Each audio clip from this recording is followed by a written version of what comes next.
Let's go straight to our panel session then. I'd just like to ask our speakers to join us again. I'll call you up in order. It makes life a little bit easier. So Michael Fitzsimons, Nick Smith, Lachlan Fitt, Alex, if you take the fourth seat along, and Jason Scott, please joining us again. And I'd just like to add to our panel the man who's going to be running our next session, and that's Martin Perbrick, who is the chair of the ARF's Council on Anti-Illegal Betting. So our panel, ladies and gentlemen. Let's start, actually, if I can, with you, Martin, picking up on one or two of the last comments that we had from Alex there about the challenges with regulators and how you overcome them, or do you overcome them? But clearly, it bleeds very naturally into your world when you're looking at anti-illegal betting. So is there an answer? Yes, I think there is an answer, and Alex touched on it at the end with this great report from the World Tote Association, which is a very good summary, I hope, of many of the issues that tote operators and their partners in racing are facing. And that adds to the work of the Asian Racing Federation, the International Federation of Horse Racing Authorities, etc. So I would suggest, in summary to what all of the speakers have said earlier, that there are three risks to pay attention to as you all go through this great innovation as operators. And those three things are: innovation is actually being led in illegal betting markets, despite all the great work that's been done by these great companies. And that leads to loss of customers. Excessive regulation, as everyone has acknowledged, is also driving consumers to illegal betting markets. And thirdly, excessive taxation, as we touched on, from every market, is a problem that in the long term can drive up prices from legal operators and again lead to a loss of customers to illegal markets. So despite great innovation coming from all these great companies, there are these three major problems. And if I just touch on the first one, illegal betting markets and innovation, I won't go into this too much because the next session is where my colleagues will talk about that. But technology-led promotion, digital marketing, especially in countries like India, where there are some very good examples of that. Obviously, the main illegal markets in India are on cricket. But frankly, there are illegal markets on every sport in India, and our friends in India in the racing turf clubs have great problems persuading the government to implement appropriate legislation. Franchising of illegal betting platforms, etc. Cryptocurrencies that Winfried touched on earlier. So obviously, legal licensed betting operators are not using cryptocurrencies, and we wouldn't suggest they do, because that would be far ahead of the regulatory structures in society around these financial products, and they're catching up at the moment. But illegal betting markets have no restraints on payment terms such as cryptocurrencies. And as Winfried mentioned on day one, that's extremely popular. So I think it's extremely challenging for these licensed betting operators to keep pace with those technology changes. And the second point is excessive regulation, also driving consumers to offshore illegal markets. And I think we've heard from our friends in UK, from BHA, from Ascot, part of the problem is the regulators themselves. And that's not unique to the UK. I think in our work for the ARF Council, we see gambling regulators in almost every jurisdiction who don't understand gambling and have an undue focus on the impact on consumers. But the main problem is gambling regulators regulate what they can see, which is the legal licensed, largely responsible operators who you see here. And they don't choose to take any action against what they can't see, and that's the illegal betting market. And the UK recently has been a very good case study of this, I think.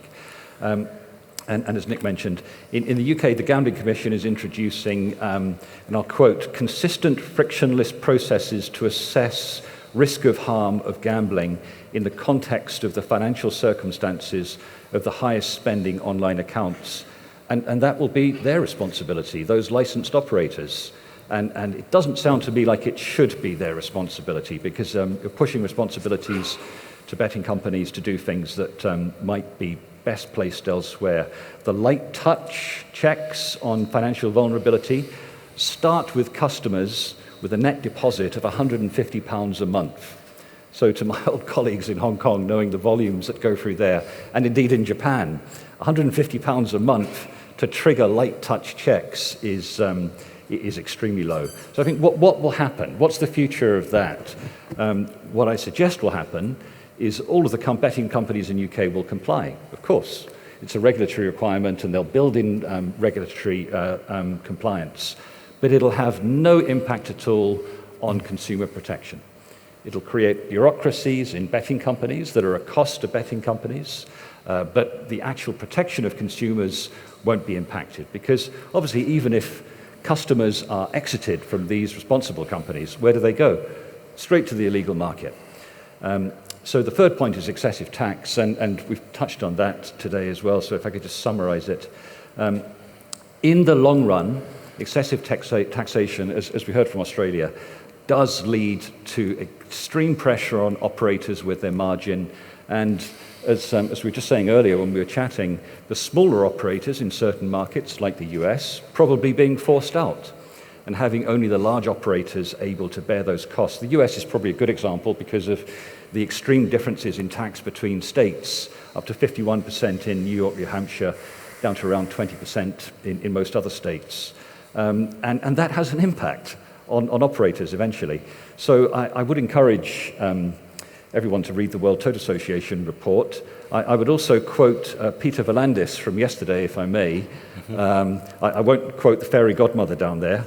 He's quoted quite enough. But Peter said, promote the toad, which sounds like a very good slogan for one of the coming conferences. And so I think that was spot on. And that's what we have to do through these responsible licensed operators. Martin, thanks for that. I mean, there's only so much you can do with regard to illegal competition, as I think was the first word you used for that. But on the regulators, I'm still baffled as to why it is that in this room everyone sees a very solid argument to have a special pleading with regard compared to casino betting and other examples, and yet regulators don't understand it. And it clearly, surely, your job within the industry to find that convincing argument, and it must be there. Yeah, I do think that is, tote operators and other legal licensed betting company operators do need to do a better job of engagement with regulators, and that's extremely difficult. They're often not receptive. One of the big problems, and the UK is another example of this, is regulators are government-appointed bodies, and they are usually civil servants that come from other departments. And if you look at the makeup or the background of those senior appointees in most gambling regulators, they come from quite diverse civil service appointments, none of which involve gambling or betting or sports. So that's the problem. We start at scratch trying to convince people who know nothing about this subject area of how to appropriately regulate it. But that's clearly our target. We have to do a much better job of educating those at the gambling regulatory level, but also one level above them at government policy-making level. In Britain, in the Home Office, and that level can be persuaded. Obviously, a lot of that depends on elected politicians who have their own agendas, but have to engage at that level as well. Alex, is that becoming harder? I mean, you've said many times, we must find a solution. We heard Joe Gomez from the British Horse Racing Board saying, well, sentiment wins support more than logic. Can you see a solution? I think, yeah, I mean, it's not straightforward. Otherwise, we would have sorted it out. So, but with our conversations with regulators, they do feel as though they've got a lot on their plate in the domestic audience. It's the international offshore organisations that are very difficult to police, and who has responsibility for them is, I think, regulators aren't resourced appropriately to oversee the entirety of the betting universe. It is a global betting universe now we're dealing with, isn't it? That's the challenge. Lachlan, could I bring you on that as well? I mean, you now have a monopoly within New Zealand. The idea being that you can New Zealand holds on to that sort of betting environment, but you know very well illegal betting it's very easy to circumvent that. As Martin said, that's where the real competition is. That's where the real innovation is. Yeah, absolutely, and we certainly hope that the government in New Zealand does reinstate the monopoly with what they're calling the legislative net very shortly. But you're right, there's still those risks. Even in Australia, we tell regulators and governments constantly that there is a risk of offshore online casinos, offshore exchanges, whatever it might be. So that those risks definitely exist. I think, I don't necessarily think it's completely fair to say that there's no innovation happening within the regulated world. There is a lot of great ideas and a lot of things happening there. But yeah, I think the more we can make governments understand, particularly in our part of the world, that at the end of the day we need funding, and racing industry has a really big role to play in telling governments about that consistently. And that's it's much easier to hear it from the racing industry than from the bookmaker. It's not our argument that we will probably win, it's the racing industry's argument that employs the people, provides the entertainment. That ultimately is the industry that will have a voice with government. And certainly, we've seen that in Australia more recently, where the racing industry has come together really well and driven for understanding, which has not been straightforward. Just one other sort of PS almost on Entain and New Zealand. The words monopoly and innovation don't always go hand in hand. So there are those who will say that's actually the wrong way to go if you want to improve innovation, increase healthy competition, and therefore a better product. Yeah, I can see that argument. I think the counter to that is there's a number of very successful monopolies in this room, right? And I think that's not stopped innovation within those businesses.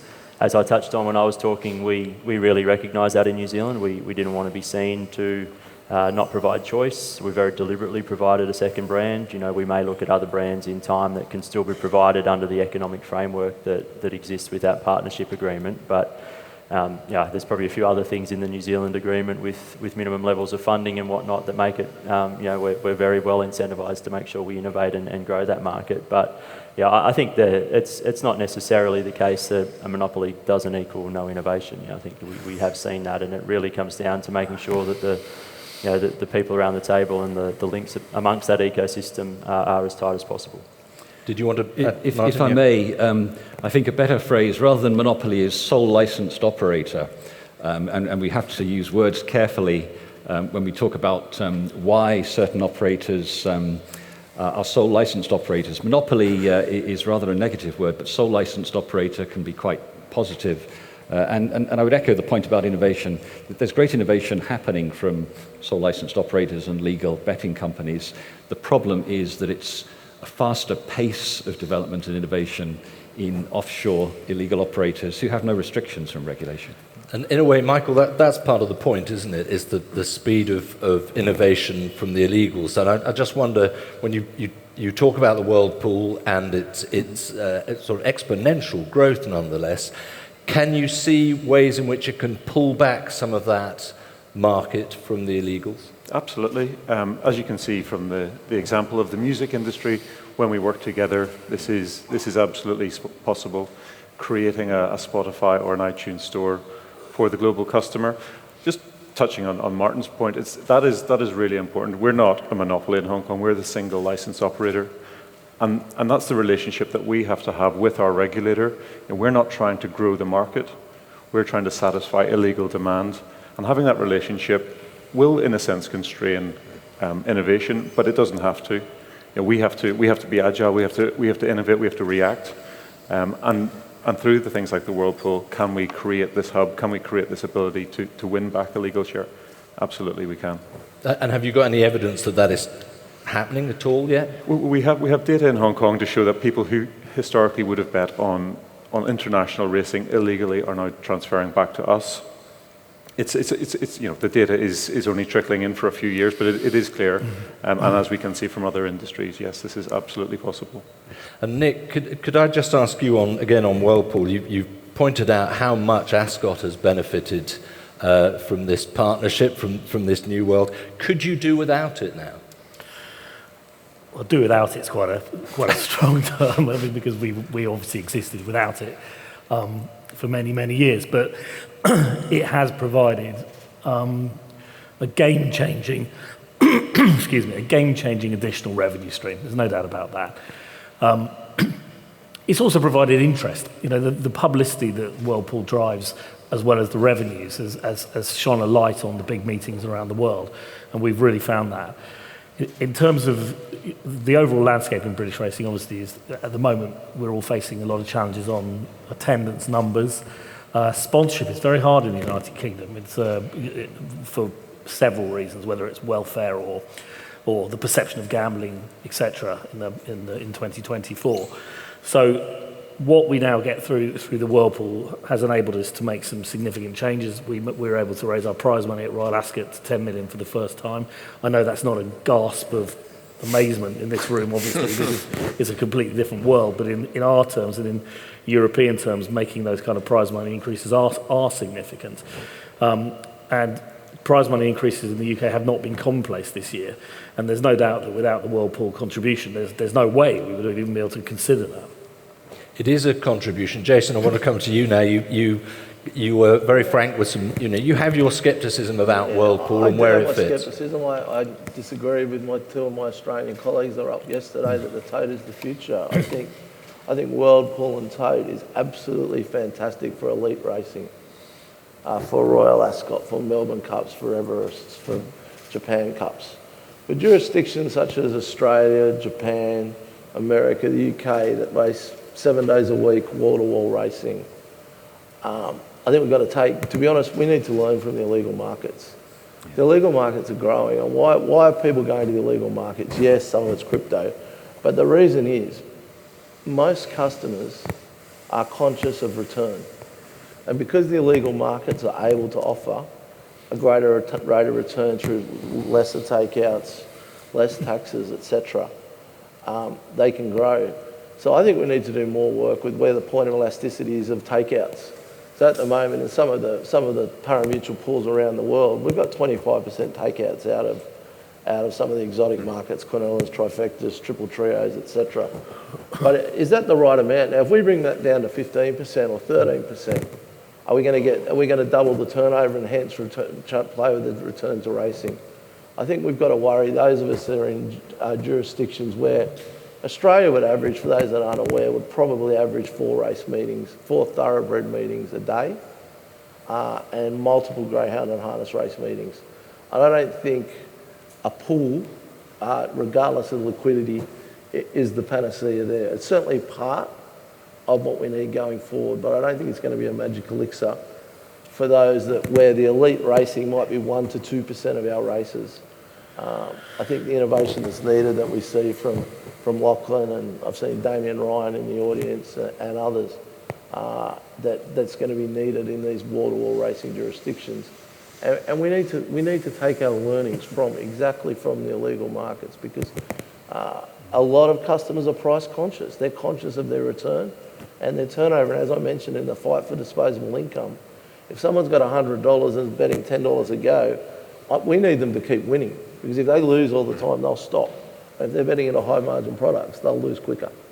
That's my concern. I'm not negative on the process. I'm just not sure that it works full time, and I'm certain it's not the answer in the Australian market. Can I just open that up to the world poolers, if I can call you that, as a group, in terms of response? There is a point there about elite and elitism maybe within the world pool. I don't know, Michael or Alex? Interest. It's interest. The elite racing creates interest globally. Nobody cares about race 1 at Corowa in Australia today. Well, sustainability of the customer certainly is important, and it's an issue that we're seeing in America. So it's a two-sided story. Bet builders, we were talking about earlier, the fastest growth market, very popular around the world, 30%, 40% takeout rates. But are they sustainable? Do you want customers losing their money early in the day or a week before payday? That's how do we create a more sustainable ecosystem for the customer? It's something we should look at.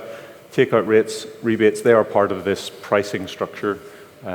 It works at the moment, but it's something that, yes, we should deep dive on. We should work together. It's not necessarily the same in all territories. And just from our technology point of view, what we're working on is that ability to have localization of things like this in different territories through our smart contracts. So it's a problem that we're aware of and we're trying to address. Alex, this is the moment you took your jacket off for us, so. To hide.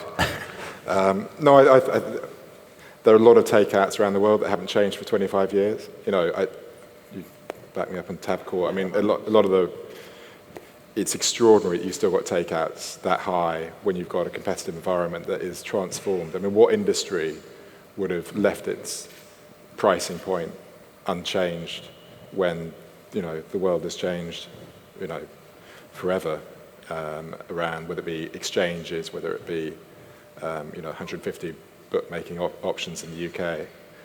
But I look at, in terms of financial transactions, if you look how financial capital markets have changed, you know, the closing auction, which is what the pool is by far the most high volume venue for trading stocks and shares around the world. But again, it comes down to price point, and I think that's kind of something we've got to be very sensitive to. Jason, do you want? Yeah, look, I agree entirely. I think the thing about price point, and Michael mentioned it before, he gave the nature strip example, but I could counter with the Cox Plate, which is our biggest weight for age race last year. The Hong Kong horse won the race. It paid $2.20 on the World Pool and paid $13 to 4 and 5 to 4 with the Australian market. So that competition is going to grow both. Yeah. And that's the real value on those elite races. How that works long term, as I said, for the meat and potato day by day, I'm interested. But yeah. I think it's huge positive, but I'm just not sure it's the magic elixir that... I mean, in the UK, we guarantee the bookies price against the pool price, which I think is something we've got to do. 100%. Let's just look slightly beyond then, the brass tacks, the money. Lachlan, you've drawn on a number of examples of fan engagement, basically, is how you might term it, a sort of longer term, slightly more subtle approach towards bringing back the punters. And I'm intrigued by what your view is on free-to-air broadcast in particular. I mean, it's a sort of going back to the old days model, but it does get a lot more eyeballs. Yeah, I get the point about going back to the old days. I think the view that we've taken and what I was trying to say is that we don't think any racing media broadcaster should be sitting behind a paywall and limiting access to the product. Yeah, the way we looked at it is it is incumbent upon us to make sure that if you want to watch the racing on your free-to-air television, if you want to watch it in New Zealand Sky, if you want to watch it on your phone, if you want to watch it in whatever format you want, it's our role to be able to provide that and provide open access to the product. You know, I think, as I understand it, there's not many other sports globally that are still trying to make their product hard to access, right? And so, I think as a racing media broadcaster in New Zealand, that's the lens that we've looked at it through. Yeah, free to air isn't the answer in isolation, but it is one of the things that certainly in New Zealand we saw very quickly that 20% of households in New Zealand have access to Sky, and that isn't the right answer for racing. We're now in 86 or 87% of households in New Zealand. There's a bunch of houses that are really hard to get other than through Sky, but yeah, for us it was all about making sure the product is available to as many people as possible, and I think that's something that's really important in the Australian market as well, is right now we have free-to-air racing on a Saturday and we have some product on free-to-air racing through the week. We do not have full availability of the racing product in Australia to everyone at all times. Can I just jump in? Please. Our industry, like no other, relies on wagering to fund it. Football, etc., they don't rely on wagering the way we do. Someone with my job title, wagering products, slightly hard to say, but we rely on engagement. Wagering is just a derivative of the engagement with the sport. So free-to-air television for us is vital in Hong Kong. We need people engaged, and something we're very good at in Hong Kong, engaging customers with the sport. Then the wagering follows. Then we fund racing, and that sort of virtuous cycle is something that I think has worked exceptionally well in Hong Kong, and something we should look to globalise in a bigger way. But it's interesting hearing so many different innovative examples of ways you can improve the offer, if I can put it that way. And yet at the same time, Michael, you mentioned soccer there. Nick, you brought it up with the European Championships and how that can impact very directly, very quickly. And it's like a sort of tidal wave of competition that you're facing. Do you think the industry has been too complacent for too long? Is it fleet-footed enough? Because you've got to be very flexible now if you're up against a different challenge every week. Yeah, you certainly do. I mean, racing has to fight hard for its market share. Just about every single time we look at our race programs, we're looking at what other sports are on. And the world is changing so quickly that we're thinking now that the women's football next summer, which is going to be free to air on ITV, and there's a huge growth market, that could become that could impact on us in a way that perhaps was not the case about 10 years ago. A great thing, obviously. We'll look at our Champions Day card coming up, and one of the first things you look at is like what time of the race is going to be compared to whatever rugby game might be on. It could be Six Nations or another international tournament. So yeah, you have to. It's all about getting your race program and trying to put it in the best slots. Now, there's been some innovation in terms of when races are run. We looked at sort of morning slots. We've looked at less afternoon slots to give what's called a sort of shop window effect to the better race meetings to clear the air slightly. But you have to be slightly careful, because if you clear the air too much, then obviously there's other sports coming your way. And of course we also have to time with Ireland. So everything that we schedule and everything that we do has to time with what's happening in Ireland as well. So it's complicated. And, we all face the same challenges. We're very lucky in the United Kingdom in terms of our domestic terrestrial broadcasting. I think that's probably worth pointing out. We have about 100 days terrestrial television on ITV, who do a tremendous job for us. So that's pretty much the entire top end of the sport available to everybody. You then have sort of a split between the two racing channels, Sky Racing and Racing TV. You both do a tremendous job. And we have Bet to Watch, so you sort of watch and bet the other way around. So all racing is available to anyone at any time through any bookmaker's account. And the point of that is to try and encourage betting. So if you want to watch a race in Britain for free, all you've got to do is have an account, and it's there for you. So I think we have done a pretty good job to put the sport front and centre for those who want it. The wider question is how do we market the sport more effectively as a consumer entity and draw more people to watch. We've actually done a really good job for people who watch racing and love racing. We need to find a way of getting to those people who don't, because the drop-off after the Grand National, the drop-off after Cheltenham or Royal Ascot is a worry. But even those people who love racing and watch racing, are they bothered if you're going to become more flexible in changing schedules, for example? I don't want to go back. I mean, the Derby was always the great example, breaking with tradition. Are they more fleet-footed than perhaps some of the industry is now? Sorry, what sense? When the Derby moves well, time of day? Yeah, changing of tradition. Yeah, you've got to get over that. I think we're probably more sensitive about that as traditionalists within the sport than the public. I think the public will think it's completely sensible to run the Derby when a major football game is not taking place. It can be unpopular with traditionalists. You can understand that. It's not ideal for the on-course audience to a degree when the Derby was run as race 2. But it had to be run as race 2, otherwise it lost its ITV1 coverage. It's obvious. There are more people watching on ITV than would be watching on course, so it was a choice that had to be made. As I said, we've heard a lot about and lots of really impressive examples of innovation and ways in which the product can be improved. But Alex, can I just come back to you for a moment about simply the volume of racing? Is there too much racing? I think the general consensus is that yes, absolutely. I think trying to boil the ocean and sort everything out in one go. We've got 86 race courses in UK and Ireland. And I know, we're not alone in that. There is huge product wherever you look. I think it's more a case of, taking the lesson of football. It's making the top end brilliant. And that solves that problem, really. And I think that's what Whirlpool's been particularly good for us, is it's given this tremendous focus on making those big events really big, really international, and crucially bringing international jockeys in as well. But I think that's the solution rather than trying to shut down smaller races. Jason? I'll answer that question with very simply, Hong Kong's the most successful racing jurisdiction in the world, and they race twice a week. That tells you the rest of us are racing too much. Simple as that.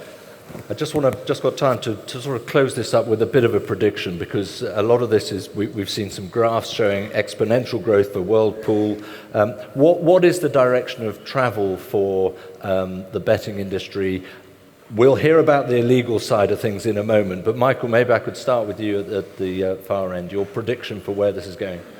I believe that if we're at a crossroads, if we can come together to offer that global product, that tell those stories and engage our customers, then the wagering will follow. And I think we have a huge opportunity to expand and grow. It's really in our hands. What we do next is in our hands. You mentioned But I'm hopeful. the importance for the international view of familiarity as well. Nick, I mean, tradition and distinctiveness really matters too, of course. So I wonder what your predictions are. Yeah, I mean, I think racing is, especially in Europe, racing is rooted in great traditions. But you need to play out your traditions on a modern canvas. You need to protect what people love about certain events, but enhance experiences around it. You have to take the really, really big things that happen in the sport and make them bigger. I'm more and more convinced that that's the secret, is what are the really, really big global stories, and how do we tell those? The biggest global story in racing, I think by far at the moment, is City of Troy going to the Breeders' Cup Classic. Now, the Breeders' Cup is obviously the biggest event in America. It's the most important American event by far for the European audience. But it's on a Saturday evening, and that story needs to be trailed, needs to be told, so that people appreciate what a special challenge this is going to be. So I would say just find the biggest thing. Don't get mired in the trivia and in the weeds. Just find the really big things and do them well. Lachlan? Yeah, I guess I'd probably answer that question in two ways. So if we look at Australia, I guess, and answering from a betting perspective, as I touched on, we are at a tipping point right now, and so a lot really hinges on this advertising reform review that's happening right now, and government choices around that could have significant implications on the wagering market and therefore the industry funding model. I think at the end of the day we need to just keep putting the customer at the heart of everything, and some of the themes touched on yesterday about how we make or how we drive that younger demographic to be engaged in our sport like they are in football or rugby or cricket is probably the most critical, and with that the welfare that goes around it, ensuring the social licence is still there. So from Australia's perspective, I think we're at a really interesting point where we could have 10, 15, 20% declines in that market in the next few years if we don't get these settings right. Alex, you've got a British and a world hat on. No, I do just think, the World Tote has been a great development for us, and I think working together is pretty important right now. I think as a collective, racing's been built on fiefdoms for too long. I do think now a lot of areas are doing things fantastically well. We take away a lot of learnings from events like this, but we have to work together now. It's very, very pressing when you see what's happened to areas that have closed down around the world. This is time to really figure it out as a group. And closing word from the chairman. Yeah, certainly in Australia, the next 5 years are pivotal. There's a lot of pressure from people outside of racing about animal care. We've got taxation issues to understand again where that maximum amount that can be taxed, that can be hit, that can stop offshore migration. I suspect we've gone past that. So there's a lot of smart people within racing in Australia, and I'm sure we can sort that out over the next few years. Excellent. Well, thank you very much indeed for all your contributions. Critical issue, critical area for the industry. Ladies and gentlemen, our panel.